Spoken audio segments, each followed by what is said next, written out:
காட்டி விடக்கூடாது, ஏன் சூத்து காட்டி விடக்கூடாது. சரி பத்திரமா வரணும்டா. சரிண்ணா. ஆமா சூதானமா நாத்திக்கா. நீ அன்னைக்கு கத்து குத்தியே அந்த பாட்டு பாட்டா அப்படியே எடுத்துட்டு போயிட்டு மதால்காரன் தலையில மாட்டி வந்து சீரக சம்பா நெல்லு குத்தி நானு சோறு சமைச்சிருக்கேன். மாமா சோறு சமைச்சிருக்கேன். நிலத்து மாம்பழம் சாறு எடுத்து நானும் ரசமும் வச்சிருக்கேன்.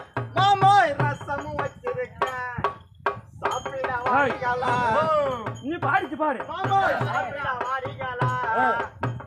எந்த சாப்பிட்டு போறீங்களா?